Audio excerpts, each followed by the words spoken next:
inaweza kunisikia uzuri? Unasikika. Okay. Kwanza ndugu yangu ningependa tumshukuru Mwenyezi Mungu peke zake kwa kuwa ametujalia kuweza tena kutupa uhai wake na kutupa nguvu ya kuweza kuja kufanya mazungumzo na kukutana tena hapa. Hii ni jambo kubwa sana kwa sababu wako watu ambayo leo hawajakuwa wameweza kupata hii nafasi ya kuishi tena kwa dunia ambayo tuko mimi na wewe. Kwa hiyo kabla ya yote tumshukuru Mwenyezi Mungu sana. Na pia leo mambo imechemka sana. Ziko mambo nyingi sana zimetokezea. Kwa hiyo na kuombeni sana ndugu zangu mkuwe mnafanya kazi kwa pande zenu za kuilinda yangu isije ikakuwa inadondoshwa, kwa sababu niko na taarifa muhimu sana na ni taarifa njema sana kuwapea. Pia niliongea na mjomba yenu, nimeambiwa ni mjomba yenu anaitwa Bwana Msigwa kwa simu, lakini alikuwa mkali hivi mpaka anataka kupigana kama masaa mawili nyuma. Lakini mimi niko na heshima sana, tukakuwa tunazungumza naye kwa heshima, tutayaongea yote hayo. Jambo la pili ambalo kabla sijaweza kuingia kwa ile jambo kwa ile topic ambayo nataka kuzungumza, ningependa pia kuchukua nafasi hii kumhamasisha kila mtu ambaye yuko hapa ama yuko kwa live nyingine yoyote kupitia live hii kwamba tujitahidi sana kuzungumza kauli za kuheshimiana, na tujitahidi sana tukuwe watu ambazo tuko na maneno mazuri na tuko na maneno za kustahamili pale mwenzako anapokuwa akatoa kauli mbaya. Tusijaribu kwa harama yoyote ile tusijaribu kwa harama yoyote ile kuruhusu kugombana ama kukosana sisi peke zetu wenyewe kwa wenyewe. Hiyo haitakuwa jambo zuri. Kwa hiyo nahusia watu tukuwe na moyo ya subira, lakini pia naomba sana tukuwe tunamtanguliza Mungu zetu peke yetu kwa kila jambo ile tunafanya, pamoja na kufanya maombi na sala, kwa sababu tu Mungu peke yake aweze kutupea hekima na busara na adabu ya kujua vipi kusema mambo, kujua vipi kupambana na hawa watu ambayo ni mahalifu. Hii yote hatuwezi peke zetu isipokuwa kwa neema ambayo peke yake Mwenyezi Mungu mtukufu yuko nayo. Na jambo nyingine ambayo nadhani ni muhimu sana ni kwamba sifa na utukufu yote mimi sistahili kabisa. Kwa hiyo sifa na utukufu anastahili Mwenyezi Mungu peke yake. Mimi siko na vigezo ya kupewa utukufu ama kupewa sifa, lakini pia mimi pamoja na nyinyi yote ambayo mpo hapa, sisi ni watumishi wa Mungu. Sisi tunamtumikia Mungu kwa kusema ukweli, kwa heshima na kusaidia ile jambo ambayo tunaona ipo sawa. Kwa hiyo tusikuje tukatoka kwa line, tusikuje tukatoka nje mstari. Maana yangu kwamba sifa na utukufu yote tumpe Mungu, na sisi tubakie kama watumishi wa Mungu. Mtumishi wa Mungu yeyote hatakiwi kutaka utukufu wala hatakiwi kutaka sifa kubwa, kwa sababu hiyo sio mali yetu. Hiyo ni mali ya Mwenyezi Mungu peke zake. Lakini pia leo ningependa kuleta jina moja ambayo tutumie kwa watu ambao walikuwa kwa maandamano. Siwajui wote, lakini nitawataja wadogo kama kina C6, One Love na watu wengine ambayo walikuwa frontline kwa maandamano ya tarehe 29 Oktoba 2025 ningeomba kuanzia leo tarehe 22 tuwatambue hawa watu ambayo wamekufa kwa siku ile kwamba ni mashujaa, na watu ambayo wamepona na zile vita tuwatambue kama veterans, kwa sababu majeshi za Marekani ambayo ilipigania vita kwa ajili ya kuifanya Amerika ikuwe bora zaidi, ambazo wamepona kwa mavita za dunia na mavita makubwa na wako hai mpaka leo, wanatambulika kama veterans. Kwa hiyo ndugu zangu, kwa kuwapa heshima kubwa kaka zetu na dada zetu ambayo walifanya maandamano mazuri sana tarehe 29 na yakakuwa yameleta mafaida makubwa, naomba tusiwaite majina mabaya, sipokuwa tuwatambue kama veterans. Wale ni veterans wetu. Kwa hiyo kama utarizio, unaweza ukaweka clapping machine, makofi ya mashine, tuwapigie hawa kina C6 ambayo walitoka tarehe 29 bila ya kuwa na silaha yoyote.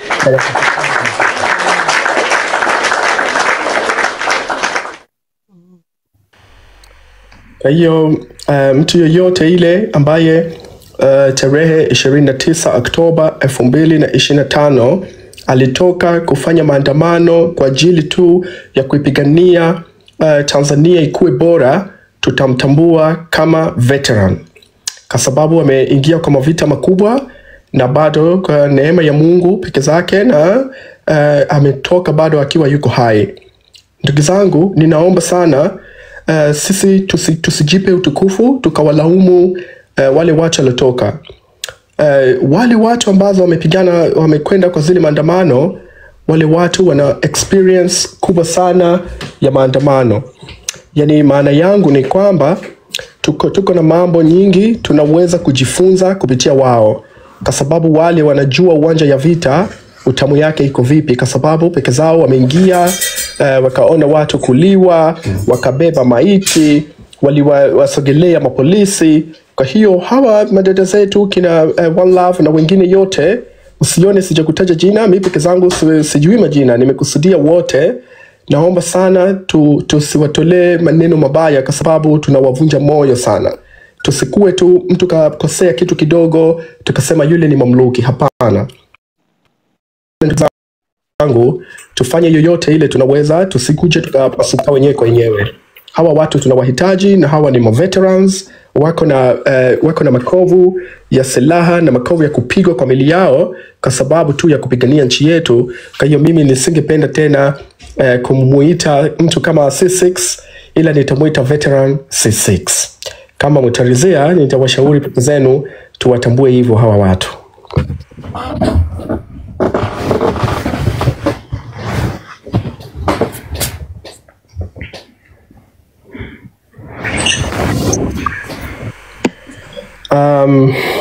Sasa kama mnakuwa mnaweza kunisikia kwa vizuri, ninaomba sasa mniruhusu rasmi nianze kutoa taarifa rasmi ya leo na mipango za leo na vipi mambo yanakwenda. So naomba mniambie kama sote tuko sawa, tuendelee na hizo mambo. Let's go, tuendelee.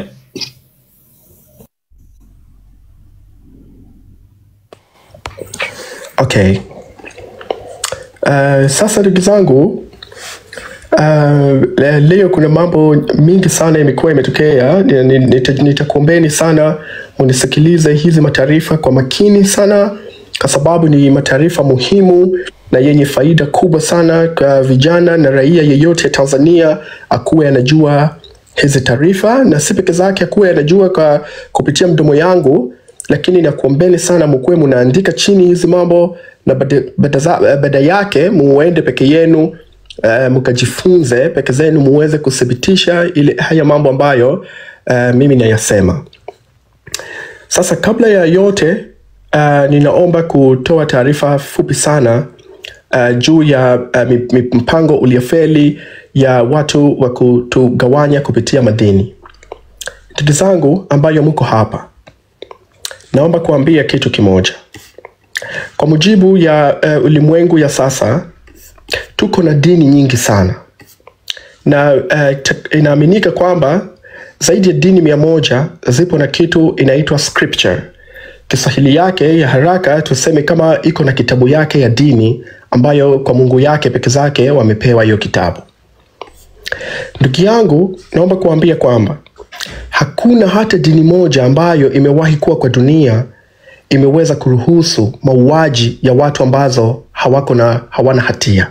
Hakuna. Kwa hiyo naomba kuambia kwamba kwa sababu tu mtu anakuja anajitambulisha yeye ni padri ama pastor ama ni shehe wa dini ya Kiislamu, ninaomba sana hawa watu msiwaamini, kwa sababu hawa watu hawafati vitabu za dini zao. Nitakupeni mfano wa dini 12 na nitawatajia na majina za dini hizo pamoja na vitabu zao ambazo zinapinga kwa wazi kabisa mauaji juu ya watu wasiokuwa na hatia, mauaji juu ya binadamu. Kwa sababu tu ya umuhimu ya muda, nitaomba nisisome hizo, lakini nitawapea peke zenu muandike mukasome peke yenu. Kwa mfano,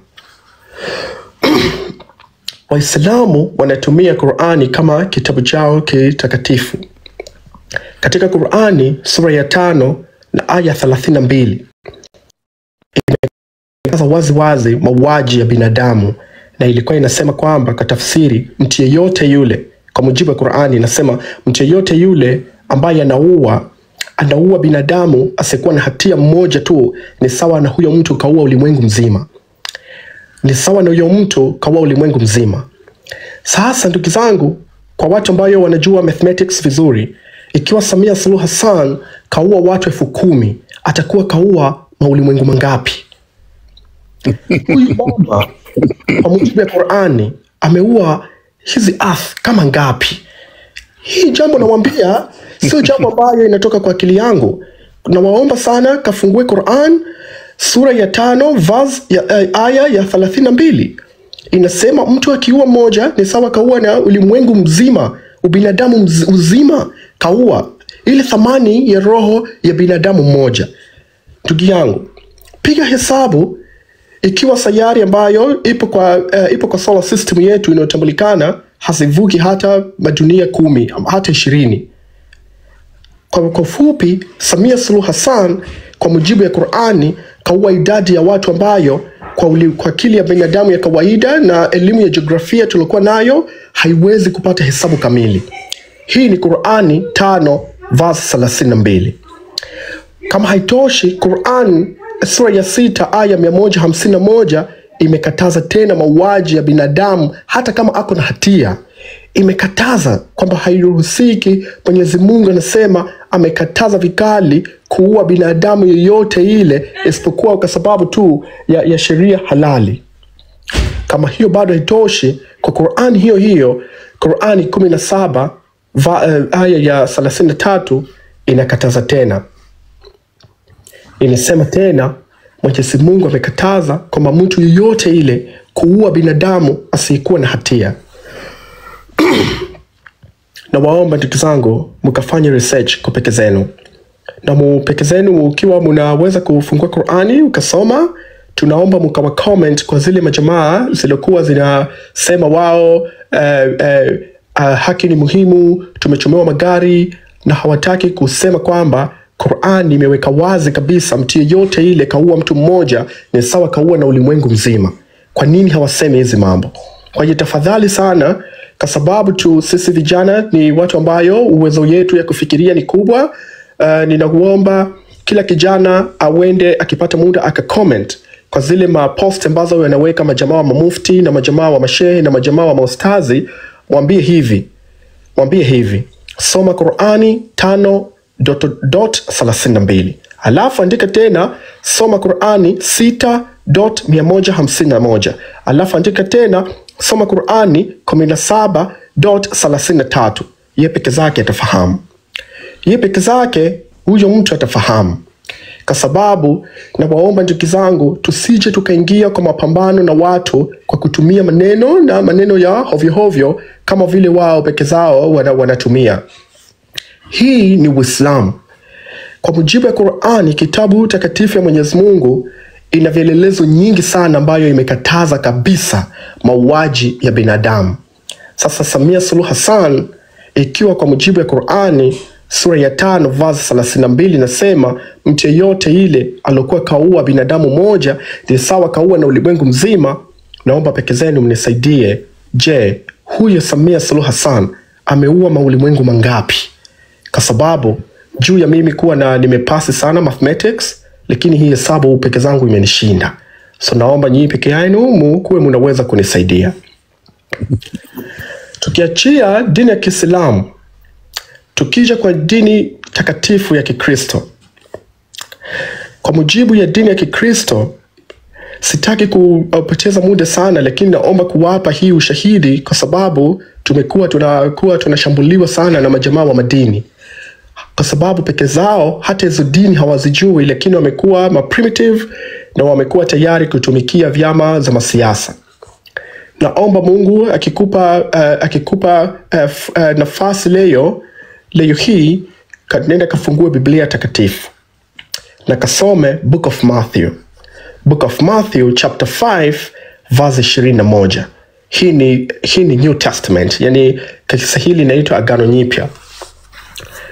Yesu Kristo ambaye alikuja kwa hii ulimwengu kufa kwa ajili ya dhambi zetu, amekuja kuthibitisha kwamba anasema hivi, kama mlivyosikia. Yani kwa context yake hii, Jesus hapa anafanya kitu inaitwa reaffirmation. Anathibitisha jambo ambayo imeshasemwa. Anawaambia watu, kama vile mumesikia kwamba you shall not murder. Maana yake kwa mtu peke zake ambaye anajua theology, maana yake hapa Yesu Kristo alikusudia ile 10 commandments kwamba usije ukafanya mauaji. Sasa mimi naomba kutuambie hizi mapasta ambayo hawakemei hizi mambo na wanawalaumu mapasta watakatifu kutoka tech kwa kusema ukweli, wanasema wale majamaa wanatumwa. Kama wametumwa, tukubaliane kwamba wametumwa na Yesu Kristo. Tusiseme kwamba wametumwa na maulimwengu ama wametumwa kuchafua nchi. Kama utasema kwamba ile mapasta wametumwa na Yesu Kristo aliye hai, tutakubaliana na wewe, kwa sababu Yesu amekuja kuleta haki kwa dunia. Amesema kwamba katu usije ukaua binadamu, usije ukafanya kitu ya mauaji. Ndugu yangu, hii ni miongoni mwa sheria 10 ambayo ni sheria zimekuwa kwa dunia hii kwa miaka mingi sana. Samia Suluhu Hassan kwa kiburi yake ameivunja bila ya woga wowote. Kwa watu ambayo sio Waislamu lakini pia peke zao sio Wakristo, tuseme ni Judaism. Pia ndugu yangu, Judaism wako na scripture ambayo unaiweza kuikuta peke zako kwenye Biblia takatifu kwenye Old Testament. Kuna kitabu inaitwa Exodus. Katika Book of Exodus utaweza kukutana na zile kanuni 10 za dunia. Ndugu yangu, Exodus chapter 20 verse 13 ndio hiyo verse inasema kwamba you shall not murder. Hiyo sio option. Maana yake never, katu kabisa, usije ukafanya kitu ya mauaji. Kwa maana yake usiue kwa mkono yako, wala usikuwa unasababisha watu kuliwa, either kwa kuwapea kitu ya kuua ama kwa sababu ya kutumika mdomo yako ikaenda ikafanya hayo mauaji. Ndugu zangu, naomba kuthibitishia kwamba hizi maneno ambazo nimezisema sasa hivi msiyachukulie ni maneno mepesi. Haya ni maneno yamethibitika kwamba yanatoka kwa Mwenyezi Mungu ambaye kaumba hii dunia. Quran nimewapa, verse Biblia nimewapa scripture ambayo Judaism mpaka leo wanaifuata. Ndugu zangu, inawezekana pia kwa watu ambazo ziko hapa live hawaamini Judaism, hawaamini Christianity wala Islam, lakini wao ni mabuda. Kwa sababu nimesoma leo nikajifunza kwamba pia Tanzania tuko na watu mabuda. Ndugu zangu, Buddhism kwa mujibu ya kitabu yenu kitakatifu ambayo inaitwa Dhammapada, sura ya Dhammapada ya 10, kasome aya ya 129. Kasome aya ya 129, inasema hivi. Ogopa kifo. Ogopa kumuweka mtu akaingia kwa kuliwa, ama kumsababishia mtu yeyote ile mauaji ama kuliwa kwa makusudi ama kwa kutumika. Na never na katu kabisa usije ukaua binadamu au kusababisha kifo cha binadamu. Ndugu yangu, hii ni kitabu ya 4 takatifu nimeitaja hapa, ambayo Samia Suluhu Hassan pamoja na viongozi yake wamevikata na wamezikataa na wamezitemea mate zote. Hawazitaki. Hizi vitabu peke zao hazitaki. Kama bado hiyo haitoshi, kwa kumalizia tu, tuende kwa dini ya Wajapan, Taoism. Ndugu yangu, kwa mujibu ya dini ya Taoism, kwa sababu tu kwa nchi yetu tuko nazo, kabisa kwa kitabu yao imeandikwa kwamba katu kabisa usije ukaua, na ukue makini sana na roho ya binadamu. Ukue makini kwa maana yake, ukisoma in context maana yake, ukue makini usije ukasababisha kifo kwa binadamu. Hawa ni Taoism. Na ndugu yangu, kwa kuwa na sababu tu niko nataka kumaliza, tuingie kwa mambo nyingine, ninaomba kumalizia na Hinduism. Kwa sababu tuko na Hinduism kwa nchi zetu, pia ziko Hinduism nyingi sana kwa nchi yetu. Hinduism wana concept yao inaitwa ahimsa. Ahimsa maana yake kwa lugha ya Kiswahili don't harm, usidhuru. Hiyo maana ya hiyo neno ya hiyo kitabu yao, hiyo sura yao inaitwa ahimsa. Maana yake kwa lugha ya Kiswahili usifanye madhara. Sasa kwa hiyo kitabu yao Hinduism, sura ya 1 aya ya 36 mpaka 37 inasema hivi, katu usije ukakuwa unafurahia mauaji ya binadamu. Usije kuwa unafurahia mauaji ya binadamu. Naomba kuwafundisha kitu kubwa sana hapa ki-intelligentsia. Hapa hajasema usiue, anakwambia hata kufurahia. Wacha zile madini nyingine inokataza kuua, hii anakwambia wewe si bado hujaua na hujakuwa umehusika, bado peke zako anakwambia hata kufurahia, usifurahie mauaji ya binadamu. Ndugu zangu, labda kwa kuwapeleka watu kwa Mungu peke zake inaweza ikakuwa inawasaidia kurudisha moyo zao wale watu ambayo mpaka sasa wamekuwa wanafurahia mauaji, labda kwa kukejeli ama kwa kusema maneno mabaya juu ya watu wameuliwa, watu ambayo sisi peke zetu tunawatambua kwamba wale hawajakuwa wacha kawaida, isipokuwa walikuwa mashujaa, na wale ambayo wamepona tunawatambua rasmi kutokea leo kwamba ni veterans. Sasa ninapenda kuingia kwa topic nyingine, ikiwa nyote mnanifahamu.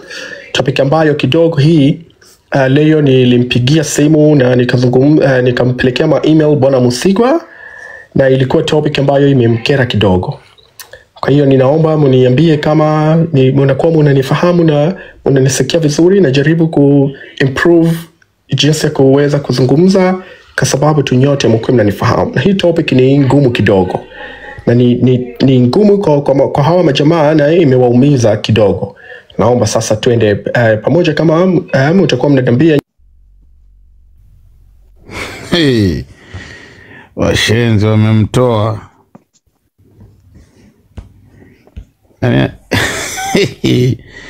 Yani hawa jamaa akifika sehemu zile za kutoa nondo wanajitahidi kweli kupoteza hela zao. Wamemshusha jinga. Wamesubiri pale aongee. Piga makopa mengi tu hapo, tunaendelea na ngwe. Piga makopa mengi hapo, tuendelee. Walete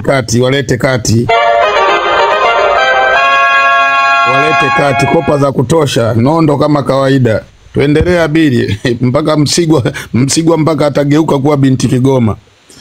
Twende. Okay.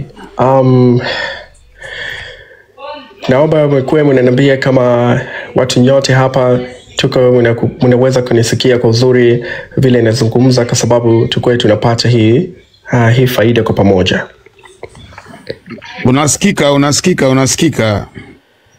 Unasikika. Sasa ndugu yangu, tuko na mjomba yetu Msigwa, msemaji wa serikali.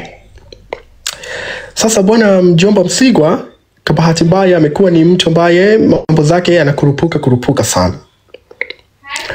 Na hili nafasi inakuwa sasa kama anakuwa anazalilisha ile ikulu tukufu, kwa sababu ya kupenda kutoa maneno za kukurupuka na maneno ya uongo. Nimempelekea hii taarifa rasmi bwana Msigwa kumwambia kwamba niko na habari, ako na matayarisho ya kuweza kuipinga na kuichafua taarifa ambazo imewekwa na BBC, na CNN kupitia ndugu yetu Larry Madowo. Anajaribu kuwafuata mavijana, kuwalipa pesa mavijana ya mtandao waanze ku-attack ile taarifa, waseme ni taarifa za uongo na zile mambo hapa hazijakuwa zinafanyika. Na yeye peke zake anatarajiwa karibu wiki inakuja hii aanze kutoa taarifa ya uongo kabisa na kuipinga ile taarifa. Sasa ndugu yangu, leo inaomba mkuwe kwa raha zenu, muniruhusu niwape hii taarifa na muiweke hapa big screen watu zote waweze kuwa naona.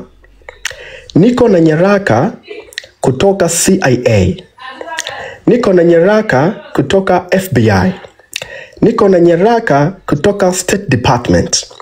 Nyaraka ambazo zimerekodiwa tangu mwaka 2001 mpaka juzi 2025.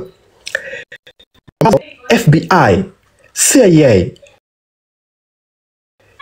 pamoja na shirika kama Amnesty International na State Department ambayo iko ya ikulu ya Marekani imesema kwamba na imethibitisha kwamba ziko mauaji makubwa ambayo ilikuwa inafanyika Tanzania. Wauaji wanaoshiriki hizo mauaji wamewataja kwa jina kwamba ni CCM pamoja na polisi Tanzania na serikali Tanzania. Maana yangu kwamba niko na nyaraka ambazo leo nitaziweka wazi na nitaweka hiyo link peke zake, kila mtu awe anaweza kwenda kusoma, inathibitisha kwamba polisi Tanzania, CCM pamoja na serikali Tanzania inaendelea kushiriki mauaji ya raia, wanauana wenyewe kwa wenyewe kwa sababu tu ya maslahi pamoja na mambo ambazo na mambo za mavyeo na mambo za mapesa tangu mwaka 2001. Hizo taarifa zimewekwa hapo na FBI mpaka hii leo. Msigwa na kuomba kwamba kabla haujakuwa na kurupuka kumjibu Larry Madowo, nimekutumia email ya hizi taarifa za CIA ambayo inathibitisha yale mambo tu Larry Madowo amekuwa peke zake kayaongea. Sasa ujue kwamba kuipinga ripoti ya CNN usikurupuke sana. Naomba utupe maelezo pia, utuambie kama hawa majamaa wa FBI pia peke zao ni waongo ama peke zao sio majamaa ambayo inasema ukweli. Kuna ripoti inatoka CIA, niko nayo hapa, iko na page 54. Wametajwa watu kwa majina ambayo polisi Tanzania imewaua, ambayo CCM imewaua, ambayo government ya Tanzania imewaua wakishirikiana na marais yao wakati hiyo. Katajwa mpaka mtu anaitwa Bwana Lamboka katika watu waloteswa. Kuna watu mpaka madereva wa magari, madereva mabodaboda na majina zao na mji yao na hiyo sehemu gani imeuliwa. Kwa sababu tu ni ripoti kubwa, kama utaweza leo tuifanye live yetu kubwa sana, tumuweke wazi Bwana Msigwa kwamba nyinyi ni mauaji, sio mauaji wadogo, ni mauaji ambayo mnasomeshana kuua. Ninaisoma taarifa hii kwa ufupi tu, alafu nitaiweka hapo kila mtu akwe nayo. Taarifa ya CIA yenye page 58, page ya 3 imesema hivi: mnamo March 31, subiri kidogo kwa sababu nataka ikuwe na mambo kamili. Inasema jinsi CCM pamoja na serikali yake ilivyohusika na mauaji ya raia zao, wametaja hapa vipi imekuwa imefanyika. Wanasema kwamba there were several reports that government, ambayo ni serikali, wanasema kuna taarifa tofauti ya serikali pamoja na maagent ya serikali ambayo ni TIS pamoja na majeshi na mapolisi, wameua watu kikatili ndani ya nchi ya Tanzania. Wameua watu kikatili na wamefanya kitu inaitwa extrajudicial killings. Sijui kama nitapata neno nzuri ya Kiswahili. Hii ni page ya pili sasa inaendelea. Na wametumia masumu makali ambayo wameweka mpaka majina wapi wamenunua. Hii ripoti imetoka 2020, hii ripoti imeeditiwa mwisho wa 2023. Tarehe 5 Oktoba kuna media ya Tanzania imeripoti mauaji katika mji ambayo inaitwa Kazura Mimba Village, kijiji ambayo iko Kigoma region. Iko Kigoma. Hii taarifa nasoma ni taarifa ambayo iko kwa website za CIA juu ya jinsi gani CCM, Police Tanzania, majamaa wa MATIS wanafanya mauaji juu ya raia zao kwa sababu tu wakipingwa. Yamewekwa majina ya watu wameua, zimewekwa majina za hao majamaa ya MATIS, imewekwa taarifa rasmi ya vipi CCM inahusika kuua. Hii mauaji kwa watu ambayo umri yao kidogo kubwa wataweza kutuikumbuka. Na leo siwezi kukubali mpaka hii taarifa kila mtu iko hapa aipate. Nitatoa soft copy ya hii mauaji yote ambayo CIA wametoa. Sasa mimi usiniulize kama mimi nasema ni uongo, wakawatafute CIA. Na alafu nikimaliza ya CIA na wapa habari sasa ya FBI. Wakatoa taarifa nyingine kwamba ushahidi March 31. Polisi peke yake katika mji ya Tarime, mkoa ya Mara, kwa mujibu ya taarifa ya polisi, ameua mtu kwa kupiga risasi. Mtu anaitwa Nondo Marwa ambaye alikuwa ni dereva ya bodaboda, ni mkazi ya Tarime. Hizi ripoti siwezi kumaliza yote kusoma sasa hivi kwa sababu ni ripoti iko na page 34. Najaribu kurukaruka lakini peke zenu na wapea mkasome leo usiku, musilale mpaka kila mtu asome neno kwa neno, muone jinsi gani CCM pamoja na usalama ya taifa pamoja na serikali imeshiriki mauaji sio juzi tu, tangu mwaka 2001. Na CIA peke yao wanajua hizi mambo na wamerekodi kwa majina, kwa tarehe, kwa miji, mpaka masumu ambayo inatumika. Sasa bwana Msigwa kabla hajakuwa anaruka kujibu, muombeni sana asome report ambayo kapokea kwa email ya Habil, aweke wazi, atuambie kama ni ya ukweli ama sio za uongo. Hawa wajamaa ndugu zangu, kwa hii nyaraka ambayo ya siri niko nayo inatoka CIA, wameua mpaka wanafunzi kwa majina imeitwa kwa university. Wameua na wanawabaka wanafunzi. Kuna matukio imetokea June katika mkoa ya kipolisi, kamanda ya polisi alikuwa kiitwa Mairi Mikori, Mwanza. Polisi wamemshikilia ofisa mmoja kiukatili na wakamtesa mwanafunzi wa shule ambayo inaitwa St. Augustine University. Mpaka jina yake hapa ipo. Hii ni nyaraka zinatoka CIA Marekani, ni ambayo imeandikwa Tanzania 2023 Human Rights Report. Peke zenu mnaweza mkawenda mkasoma, lakini nitafanya ile yoyote naweza leo kila mtu akuwe na soft copy leo, muone taarifa ya CIA ya siri kabisa juu ya mauaji ambayo CCM, polisi, serikali inakuwa inafanya kwa Tanzania. Sasa hii nimeruka page ya 3. Kuna page ya 4. Kuna page ya watu mpaka wanaoshikiliwa kwa majela ya siri. Majela ambayo hayajasajiliwa kabisa, haijulikani. Wako na jela hawa majamaa, wakikupeleka mateso yake ni bora uende Guantanamo hapo Tanzania. Hawa watu ndugu zangu wana ukatili mkubwa haijawahi kutokea. Hii mambo ya jana mumeona ya kuua, wanaona kama wameua mamende. Haijakuwa jambo inawatisha. Na ndio maana mpaka leo naona peke zao wanaongea maneno za makiburi, wanaongea maneno za ujinga kwa sababu CCM na serikali Tanzania ni mauaji. Hii ripoti ni ya CIA na ninakuomba sana nifanye ile yote naweza niweze kuwapea kila mtu, kwa sababu iko na majina za watu walioua, na unaweza peke zenu mkaona kuna watu ilipotea tu lakini waliuliwa, na wameweka mpaka majina ya maofisa ambayo wanatuhumiwa kufanya hizi mauaji. Wanatuhumiwa kuwashikilia Bwana Kamboka, sijui ninashuka hapa kurudi kusoma ripoti zake, wanawang'oa watu mpaka mameno, huyu mjamaa Kikwete na wenzake.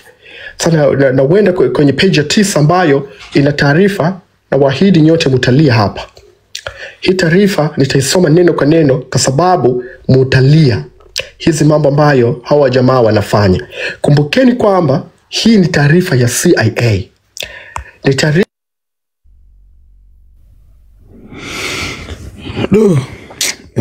hata mpaka unatetemeka mwili.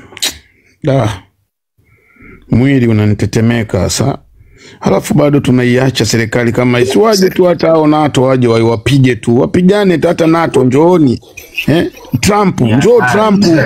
Njoo tu Trump, njoo tu tukae kwenye unyanyasaji wa kizungu. Tusikae na hao Afrika wenzetu. Si Trump waje tu watubebee tu hili nchi yake ya Mungu. Bora tuwe watumwa kuliko hivi. Yaani naikumbuka hicho kisa cha Ulimboka huyo. Sasa kama ni uongo si wangemwacha awe anaongea. Sasa mbona wanamtoa?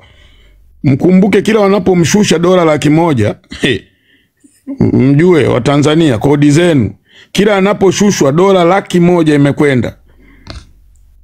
Yaani kila wanapomshusha ni $100,000. Kwa hiyo hesabuni hizo kodi zenu. Tuone. Mkajitahidi siku hizi at least nani yake account yake anaiprotect.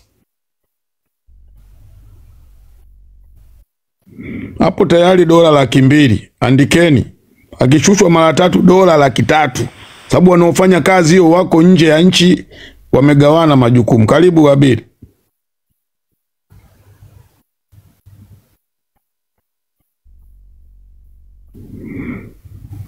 Abel, fungua mic. Abel Kabil.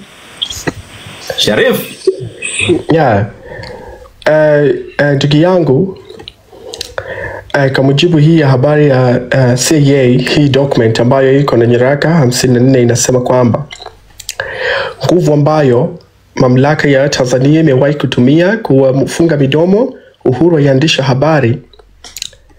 waandishi habari, waliwahi kuwashikilia watu 22 kwa sababu tu ya kukashifu wimbo ya taifa. Sijui unajua nini nasema? Ile wimbo ya taifa, kama watu ambayo hawajaipenda waliwashikilia kwa hizi mambo, hawezi kuzikuta kwa media ya Tanzania. Hawezi kukuta kwa media ya Tanzania. Sasa mimi nilikuwa naomba kitu ndogo. Ninaomba sana kwa mtu peke yake ambaye atakuwa the confidence ya kuwa nayo hii document. Nitajaribu kuituma kwa Nurvas kwa sababu naona kile nikikuwa naweza kuisoma ni refu na itaweza kusababishia kushushwa sana tukaje tukapotea. Lakini kimsingi kwamba niko na document ya CIA ambayo imetaja mauaji mpaka ya wanafunzi kwa mavio hizo nimewatajia. Habil. Anafikiri unaweza ukajitahidi kusoma vile vya muhimu tu, kavuka tu. Usisome vyote. Okay. Basi muende mkamtafute huyu bwana RPC aliyekuwa anaitwa Mairi Mikori wa mkoa ya Mwanza. Jaribu Google ilikuwa mwaka gani na huyu mjamaa wa wapi. Ameshiriki mauaji ya wanafunzi kutoka shule inaitwa St. Augustine University. Hii ripoti ni ya CIA, sio yangu. Anatuhumiwa mjamaa. Sijui kama bado yuko ama vipi, lakini hii ripoti unatakiwa usome sana, alafu inawekwa ripoti imechambuliwa hivi, kwa hiyo ni refu na niko na maripoti mingi sana. Na kuna watu walikuwa wanatumwa majela, wanaenda kuwatesa watu majela kwa umeme, wanayavuta sehemu yao ya siri, majina zao ziko hapa kutoka TIS. Hivi ni jinsi ambayo ndugu zetu Tanzania inateswa na CCM na serikali yetu, na hii tuhuma CIA wanawatuhumu kwamba CCM pamoja na serikali ndio watu ambayo wako na nguvu hii ya kufanya mambo hizi, na wanasema kwamba hawaui tu, wanafanya kitu inaitwa sexual violence pia. Wameweka ripoti mwisho ya watu imekuwa imekamatwa Zanzibar, ni watu ya madini walikuwa wakiingilia pamoja na wakiwaweka machupa za soda kwa sehemu zao ya siri kwa sababu tu ya kuipinga serikali ya CCM upande ya Zanzibar. Hawa jamaa alikuwa akitambulika kwa jina la wa Jumuiya ya Uamsho Zanzibar. Hii ni ripoti ya CIA. Naomba sana ndugu yangu mkuwe mnasoma, na nikitoka hapa live nita-upload kwa TikTok yangu peke yangu, nita-upload hizi document zote 54, kila mmoja aweze kudownload aone ni jinsi gani ukatili ya Tanzania ilikuwa inafanyika. Sasa chukue kwa pamoja sasa tumuulize ndugu yetu Msigwa. Anataka kukanusha nini kwa mauaji imefanyika juzi ambayo kila mtu kaona, satellite imeona?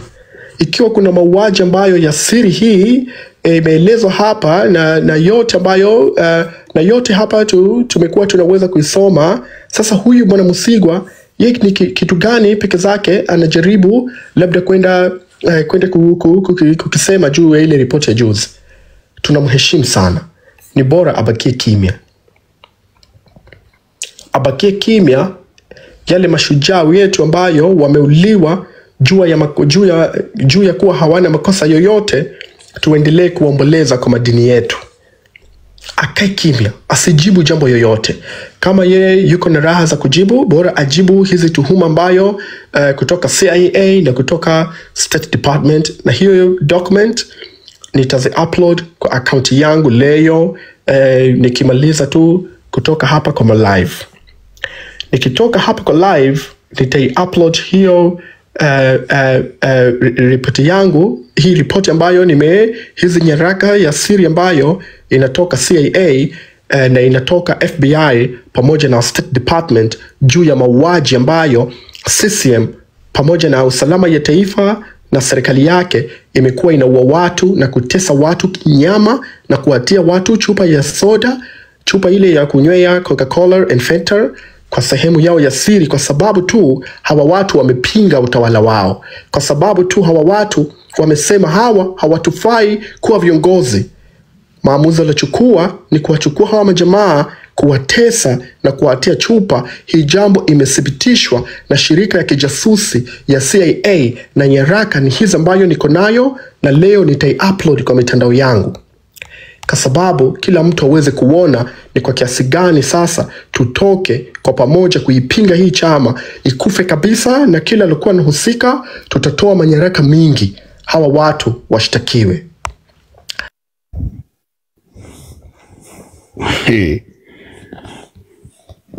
Dola 300 hizo. Dola 300, milioni 30, milioni 90 imeshatembea. Tunaitia hasara hii serikali. Milioni 90.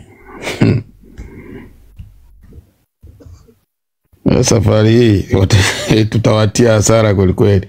Milioni 90 hiyo baba. Dola 100 kila akishushwa. Kwa hiyo tukimpandisha na tunatia hasara serikali. Lakini jamani, mnaona mateso wanaopitia Watanzania. Haya ni mateso, yani kwa nini wanatesa hivyo? Wanatesa hivyo wanajua wakitoka hapo siri zitafichuka. Ndio maana waliamua kutumia nguvu kuua, wabaki pale pale. Saizi wanatumia lugha laini huko siji nini.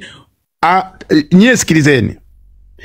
Tangu wameanza kuongea haya mambo ya vifo, hivi kiongozi gani mmeshamuona amesimama akalaumu walioua? Nitafutieni kiongozi aliyelaumu walioua. Wote wanalaumu waandamanaji Mage Kimambi, waandamanaji Mage Kimambi. Wakaenda na kuwafundisha mpaka wale mashehe wale wa miazara. Tumewakataa kiaina. Ndio maana unaona wanalindana. Ngoja tumcheki tena Abili. Maana wanapambana kwa kweli. Tuone kama atapanda. Da. Inakataa. Tuangalie tena. Dola wamesha milioni 90 saa hizi zimeshawatoka. Sisi sio shida zetu. Alafu sisi tunaoongea ukweli hapa tunaonekana eti wahalifu. Yaani kwa kweli kuna mambo yanafurahisha sana. Sisi tunaonekana wahalifu. Sasa hizi kila nikimbonyeza inakataa.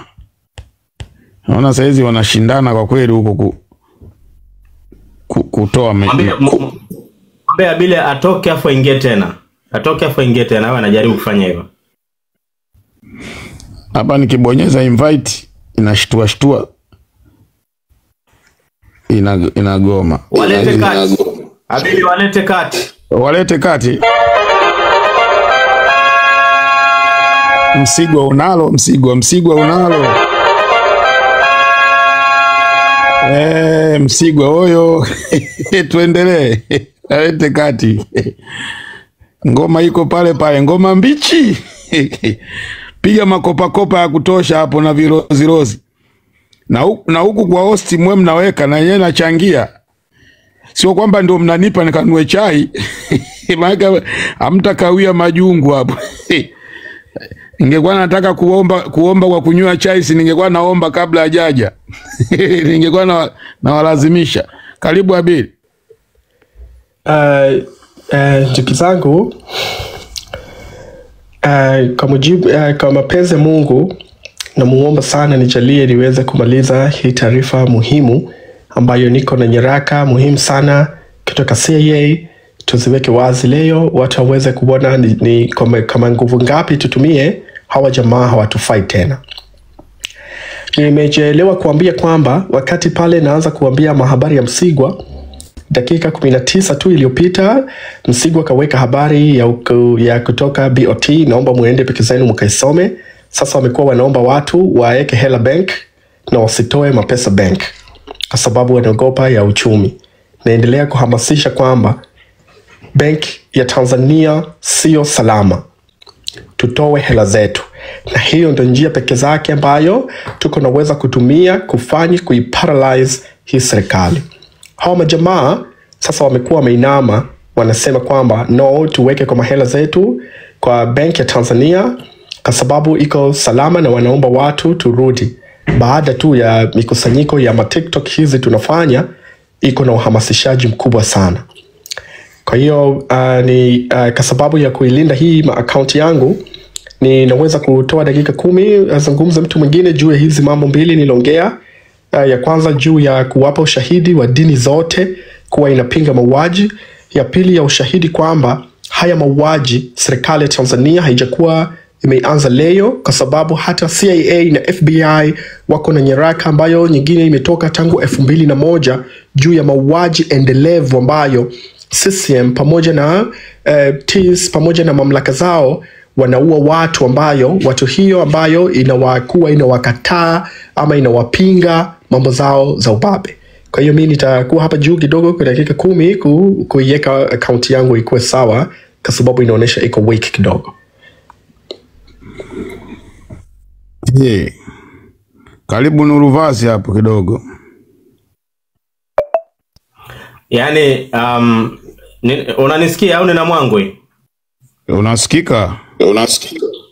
Yaani mimi ninashangaa sana kama serikali ambayo tuko nayo haina information ambazo nyeti kama hizi, na bado ina blackmail watu wasijue ukweli, ila hali watu wanateseka, ila hali watu wanakufa wengine hata kwa siri.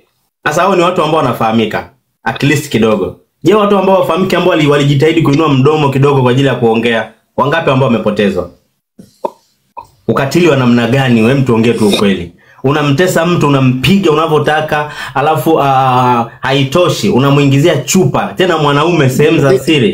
Ila wale walisema wale mashe, nilisha kusikia walipoachiwa walisema wale mashe. Ukatili wa namna gani huyu jamani? Kweli. Sasa bora umuue tu mtu. Bora umalizie tu kuliko kumfanyia ukatili wa namna hiyo. Sasa ukatili ambao mpaka mnabaka wa kiume wenzenu. Alafu unakutana na mtu unamwambia unatetea habari ya maslahi ya taifa, wanatengeneza magrupu ya watu ambao ni chawa ambao wanakuja against sisi ambao tunawatetea wao. Hawajui kwamba sisi ndio ambao tunawapambania. Sisi hapa sisi hapa tumejitoa, mjue. Kweli? Tumejitoa mwanga, mjue. Yaani hii kitu hamna, wanavyolazimisha, wanaongea uongo, wanasema kwamba tunalipwa. Hakuna anayelipwa hata shilingi 10. Afu walivyo mabumunda sasa, walivyo wajinga, eti wanasema tunalipwa $50. Hivi $50 hivi hata calculation tu mnashindwa. $50 ni shilingi ngapi itafika hata 200,000? Kama sio mabongolala nyenye ni nini? Ni shilingi ngapi nitakao ulipo kwa ajili ya kuokoa maisha ya nani? Kwa ajili ya kusaliti Tanzania. Tumeibiwa, nyie amkeni. Hao watu watakuja na propaganda ya udini, wanakuja na propaganda sijui kwamba mnahimizwa kufanya fujo. Nimewaambia watu ambao wako nje ambao wanatetea, hawana cha kupoteza. Kwa hiyo kaeni hapo, wanatu blackmail sasa hivi, wanatudanganya ili waendelee kutuibia. Ndio maana hawataki kutoka madarakani. Samia this time hutoboi, nakwambia hutoboi. Hutoboi. Kwa ushahidi ambao tumekuwekea, hutoboi. Kwa hiyo mimi nawahimiza Watanzania wote, watu mnaoangalia hapa 3,000 kwangu wako 1,300 na Instagram na TikTok wako karibia 400. Nchi inatuhitaji vijana wote, hasa vijana wadogo. Kuna revolution inafanyika Afrika. Kila kijana hakikisha unaipenda nchi. Watanzania tuipende nchi. Yaani tuipende nchi kuliko unavyofikiri. Nchi hatukupaswa kuishi maisha ambayo tunaishi. Wanatulazimisha hawa. Wanatengeneza majumba nje ya Tanzania. Mlisikia jana Lowassa ana nyumba kule nani, yani nyumba utitiri ni nje ya nchi. Sweden. Mkiambiwa mnasema sisi tunalipwa. Sisi tunatetea nchi yetu. Sisi tunaipenda nchi yetu wazee. Sisi tuna uchungu na nchi yetu, mjue. Vaeni ili bomu, vaeni lo vazi la kuipenda nchi kwanza. Sisi hatupaswi kuishi maisha ya kipumbavu. Nimesema wauguzi hawapaswi kulipwa hela ndogo. Polisi wenyewe ambao tunawatetea ambao wanatuua hawapaswi kulipwa hata hizo hela. Wanajeshi wenyewe hao ambao wanatusaliti hawapaswi kulipwa hela ndogo, kwa sababu tuna rasilimali, tunazo, nguvu tunazo, utajiri tunao. Hatuna sababu ya kuwa maskini wa Tanzania. Hatuna sababu ya kuwa maskini. Kwa maskini tunavishwa tu. Kwa hiyo kila mtu kipindi hichi ni jukumu letu sisi kutoka, kudai haki zetu, kudai miili yetu, miili ya ndugu zetu ambao wamefichwa. Tuna ndugu zetu wengi wamezikwa, hatujui wako wapi. Kama sio satellite hizi. I say, sijui niwaambieni. Sijui niwaambieje nini. Inaumiza sana lakini hamjui. Sama tuendelee. Okay, nadhani watu mmesikia wote jamani hapa. Yaani madudu wanaosema huko Santa Agostini ni nyumbani, tunakijua hicho chuo. Umeona, wameenda kubeba mpaka wanafunzi, wanawabaka bana, wanawaua. Alafu watu mnasema si nini? Watu wameingia humo, wao FBI wameingia kisirisiri, wamechukua data yote. FBI washindwi kitu. Ndio maana hata kipindi cha Tundu Lissu waligoma wasiwalete. Huyu Tundu Lissu angekuwa sio maarufu, wanaogopa tu kumuua kwa sababu wanajua kimuua ndio mwisho wao wa kutawala. Lakini angekuwa na kajina kaovyo hivi, asingekuepo. Angekuwa shakufa. Na asingekuwa na rafiki Ulaya wapi huko, mara wabunge wa Ulaya wamchague nani, wangekuwa wameshamuua. Hebu jiuliza ambao wana majina. Au hii zera leo tusingepiga kelele kwenye mitandao, si Mwandambo lingekuwa na nyenye limekwenda na maji. Tusingepiga kelele yule mama wa Chadema kule Mbeya leo angekwenda na maji. Lakini tukipiga kelele anajitokeza polisi. Tumemshikilia sisi. Kaeni kimya muone, wanaua. Sasa serikali gani? Alafu unamuona mama amekumbatisha mikono hivi eti wanasali. Sasa wanasali nini wakati wana magereza ya kisiri? Mmesikia hii ripoti ya FBI. Wana magereza ya kisiri ambayo yamesetiwa umeme kwa ajili ya kuwapiga shoti watu ili wafe. Nchi hiyo.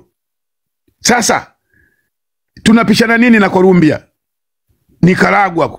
Kule ndo kuna mamafia wale huko Nicaragua, huko wakina Pablo kumuondoa pale alipo. Umeona? Kwa hiyo yani nilikuwa naomba ndugu zangu wakina mama, kina dada, ni basi sisi tuwe kipaumbele zaidi, kwa sababu nimejaribu kuangalia hata katika harakati za kutekwa, wengi sana wanachukuliwa kaka, kina baba zetu, wajomba zetu, umeona? sisi watoto wa kike tuwe kipaumbele zaidi na zaidi, yani tuhamasishane kwa wingi, tuhamasishe ndugu zetu ambao wengine yani ni waoga, ambao bado wanaendelea kununua uoga huko nyumbani. Umeona? Yani tutoke kwa wingi, wakina mama wengi sana, tena ikiwezekana tuwe mstari wa mbele. Sisi ndo tumebeba mabango yale makubwa, ikiwezekana yale majeneza ambayo yatatengenezwa maboksi, basi sisi tuwe kipaumbele. Yule ni mwanamke mwenzetu na hatushindwi kumtoa, tunaweza na tutafanikiwa. Mimi yangu ni hayo tu kakaangu, asanteni. Hapo umeupiga mwingi. Piga mwingi. Safi. Umeupiga mwingi. Safi kabisa. Safi kabisa. Ndio tunataka hivyo. Jamani, na wanawake wengine muige mfano wa huyu. Hatutaki baikoko, hatutaki kangamoko. Kangamoko no, baikoko no. Unakuja kama huyu dada, unapiga nyundo za taratibu, una mali safi kabisa, baby angel, sweet. Safi kabisa. Umeupiga mwingi. Hayo ndo tunaotaka. Hayo ndo tunaotaka. Kwanza tumsikilize huyu dada hapa, alafu baadaye tutaendelea. Umsikilize. Ameielezea ile ripoti ya CNN kwa Kiswahili. Habari cha CNN kutoka Marekani kimetoa ripoti au documentary yenye ushahidi unaothibitisha kwamba maafisa wa polisi wa Tanzania ndio waliohusika na mauaji ya waandamanaji nchini Tanzania katika maandamano yaliyoshuhudiwa wakati na baada ya uchaguzi wa Oktoba 29. Katika makala hiyo ya uchunguzi imeandaliwa na mwanahabari wa CNN Larry Madowo, na kulingana na CNN, wao wamefanya uchunguzi kwa kuhusisha vyanzo vya upelelezi pamoja na kuwahoji zaidi ya Watanzania ambao ni mashahidi walioshuhudia ukatili uliokuwa unafanyika wakati wa maandamano hayo. CNN kwenye uchunguzi huo imekagua kanda za video pamoja na picha walizotumiwa na mashahidi kwa kutumia teknolojia maalum, na wamebaini kwamba Black Friday bado inasubiri kidogo. Vitu viwili tofauti. Tumepewa sisi. Tunaferi wapi mpaka tunawaua watu? Tunaferi wapi mpaka tunawaua watu? Mwalimu alisema sitaki kuruhusu mwekezaji, hizi dhahabu watakuja wale vitukuu vyangu. Sasa leo tunakuja kulishwa Abduli peke yake. Uzuri madini hayaishi, Mungu atayaleta tena. Tawala hizi zikitoka, tuhakikishe tunaishi kama Brunel.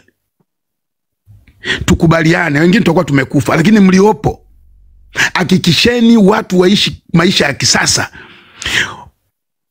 Hizo pesa wanazoiba tuna uwezo kwenda kugawiwa, kila mtu akapewa milioni au milioni 2. Hizi wanazoiba watatu, matrillions ya pesa. Haya nayo yaongea hapa ni kama anavuta bangi. Yaani mtu wa CCM akiona naongea hivi, yani mimi ni mvuta bangi ambao nimekamatwa na mabangi nimeweka mfukoni, kwa maneno ninayosema. Sijui mnanielewa? Yani mimi ni mvuta bangi. Yani kwamba ni mtuhumiwa wa bangi. Hawataki ukweli. Hawataki kabisa. Mkweli yoyote ni muhaini.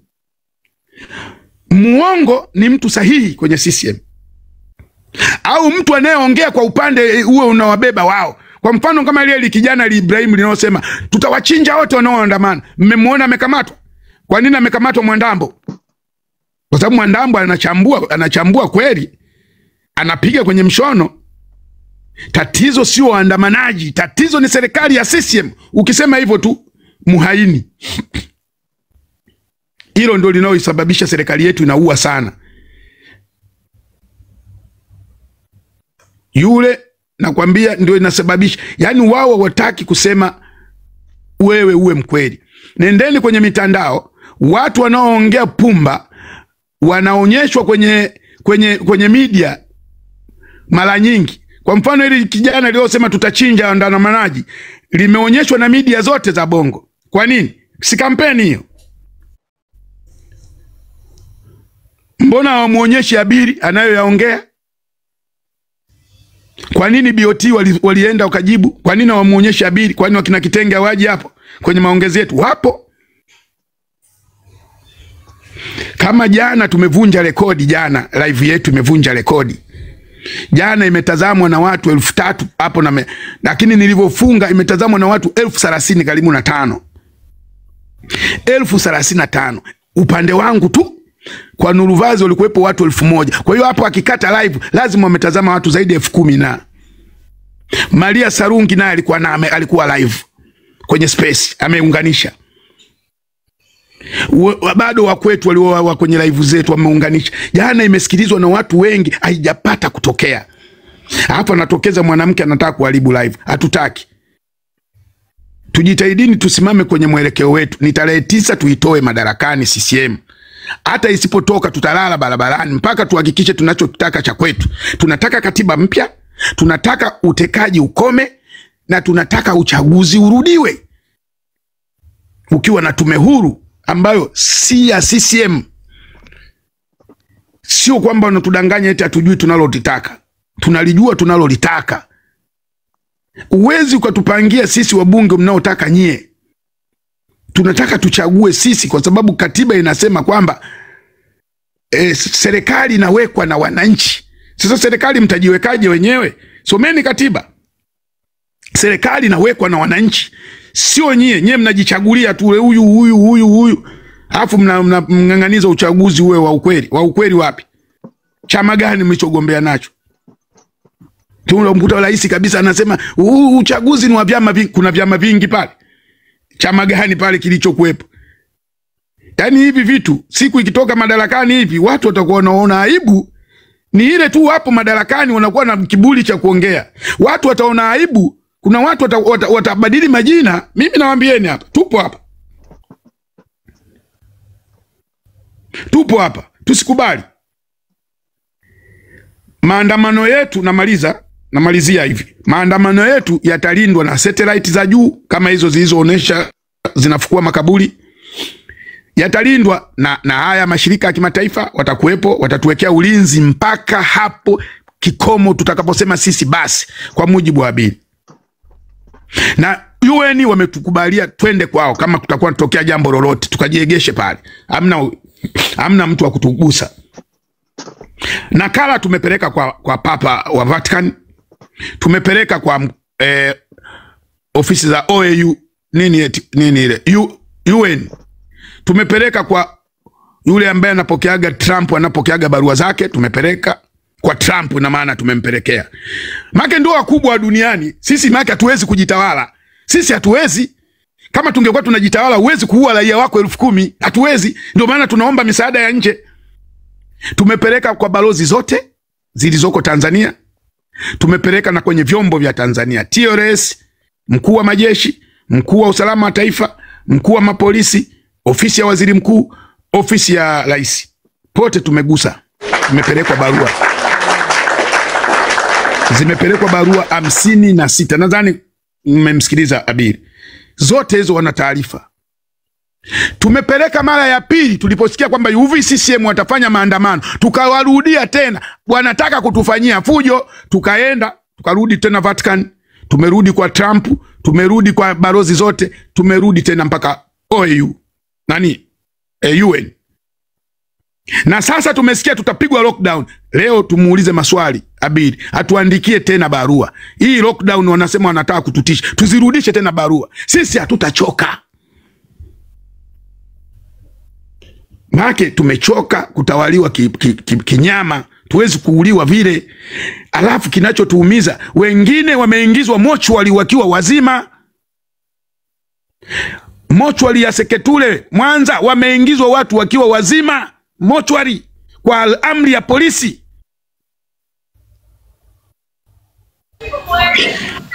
Nadhani mimi nimemaliza. Asanteni sana.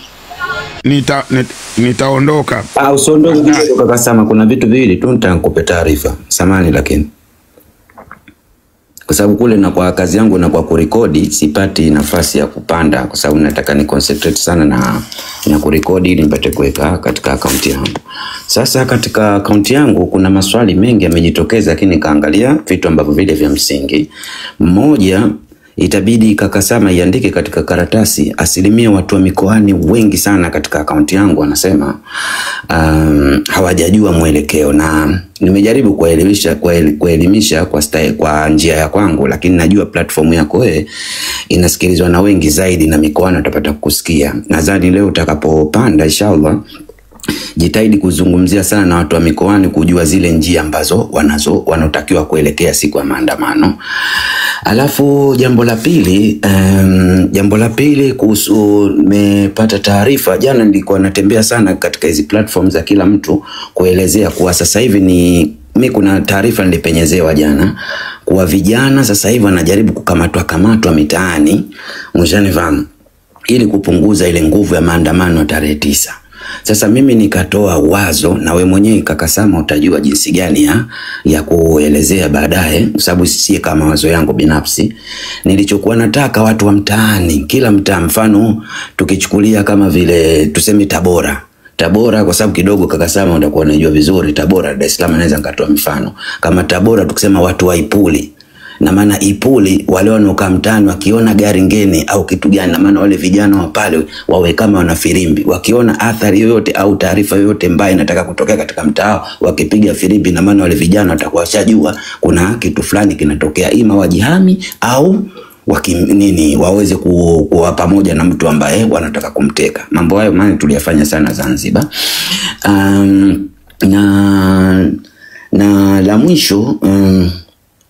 mwisho ni kweli ambacho wewe ulichokuwa nakizungumza kuhusu habari ya watu Ulaya na nini kuhusu ni. Mimi mwenyewe najikomiti hapa. Mimi nalipwa 20 euro per hours. Sasa nalipwa euro 20. Naendesha nini ile forklift, tena sio ile forklift kubwa, ni ile dogo ambao unabeba zile pallets kama za Coca-Cola au za nini, nalipwa euro 20. Na maana nyinyi mtajua euro 20 sasa ni 56 nyumbani kwa saa. Sasa hivyo vitu kwa hapo nyumbani vinawezekana. Kumbukeni kauli ya rais wa Rwanda yule Kagame, alisema bandari tu ya Dar es Salaam na uwezo wa kualisha Tanzania nzima. Sasa ndugu zangu, anachokizungumza kaka Sama ni kweli. Sisi wengine japo hatuna age kama kaka Sama, ni mkaka yetu. Mimi binafsi nakwenda shule au school, tunapewa kila kitu hapo school. Kila kitu tunapewa school, si vitabu, si madaftari. Wewe unakwenda uniform yako na kikombe chako tu. Anaposema madaktari na au kitu gani, hiyo yote ni kweli ambao sisi ndio tunajita millennium tulibahatika kuipata. Hii ngoma imekuja kupotea kipindi cha Mkapa tu. Sasa ndugu zangu, tunakiri haya yote ambayo tunaambiwa na tuyafanyie kazi. Ni hilo tu kaka Sama nitakuongezea. Asante sana. Poa, nimekusikia. Okay, hapa kama kuna mtu ana swali kwangu kabla sijaondoka. Mimi kuna kitu nitaka nikwambie. Kuna platform nilikuwepo, watu wakawa na comment, wengine wanaongea kuhusu matisheti. Kuna watu ambao bado wanafanya kampeni ya matisheti. Kuna mtu alikuwa anafanya kampeni ya matisheti kwa kuandika message. Sasa watu wakawa wanasema jamani, kuna mtu anafanya kampeni ya kuandika message kwamba tununue matisheti. Nikaambia inabidi ili jambo tulifikishe kwa kaka Sama, kwa sababu yeye kule watu ni wengi, ili itoke kauli moja. Yani hii kitu iwe kama tangazo. Watu watangaziwe kabisa, jamani, tutakaye muona na t-shirt siku hiyo tunajua ni mamluki, kwa sababu t-shirt tumekataa. Kwa nini watu muendelee kufanya hivi vitu wakati tumeshavikataa? Kwa nini? Kwa hiyo yoyote atakayeonekana anapigia kampeni swala la t-shirt, tumjue ni mamluki. Haiwezekani kitu tumeshakataa wote kwa sauti moja alafu mtu bado unaendeleza hichi kitu. Ni kwa sababu gani?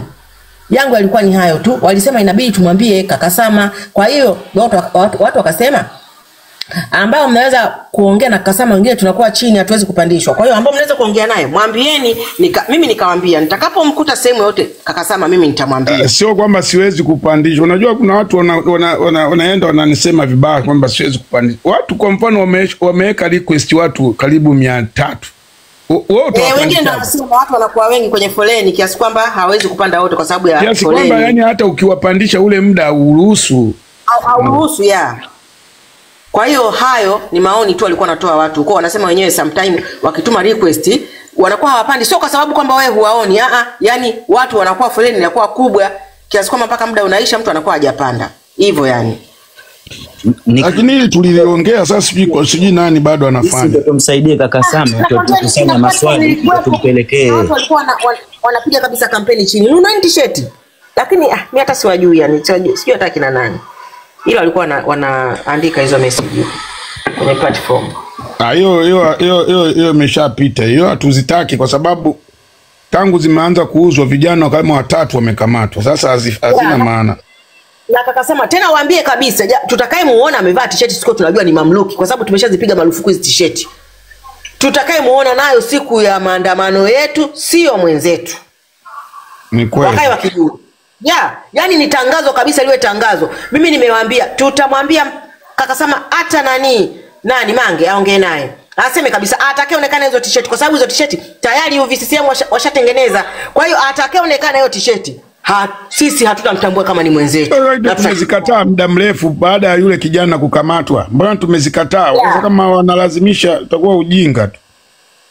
Yani hawa wanaofanya hiyo kampeni au bado ambao wanauza au wao ambao watavaa sisi tuwatangazie kabisa kwamba hiyo t-shirt kama umenunua basi hiyo ishakuwa sadaka. Basi leo tunaimaliza hiyo kesi wala haina neno. Okay sawa. Na jengine tumsaidie maoni, ushanifahamu, ni sisi katika platform zetu tuchukueni maoni kwa sababu yeye kaka Sama awe na watu maalum wa kuwapandisha. Anajua labda kama Patrick Lumumba akija pale anatoa ile maswali kutoka huku. Kwa sababu gani? Kaka Sama atakuwa hawezi kila mtu ampandishe pale atoe maoni. Ni bora sisi wenyewe tukaja kujisaidia. Mimi pale unajua nafanya hivi. Na ambao nawaelewa na wapa sana kama mja kuchunguza. Sawa kaka Sama mimi ndo nakubali kweli. Hiyo alafu wale kuna wengine inabidi majina mageni nipandishe ili nipate mawazo tofauti. Na siwapi wengi sana majina mageni. Umeona? Kwa sababu kuna wengine lakini mara nyingi naangalia wale ambao nawaona kwenye live. Umeona? Lakini wale wageni inabidi naangalia. Na wengine kuna wengine wageni unampa unakuta yuko sahihi. Umeona? Sasa lakini utaratibu watu wanalalamika bora yawe naulizwa maswali kama ni 7 ni 7. Alafu mtu kama ni maswali tufanye maswali. Maana kila unayemwambia swali anafika anaanza maelezo. Sasa inakuwa yani unashindwa sasa kumuelewa. Umeshaona? Kipindi cha maelezo kiwe cha maelezo, cha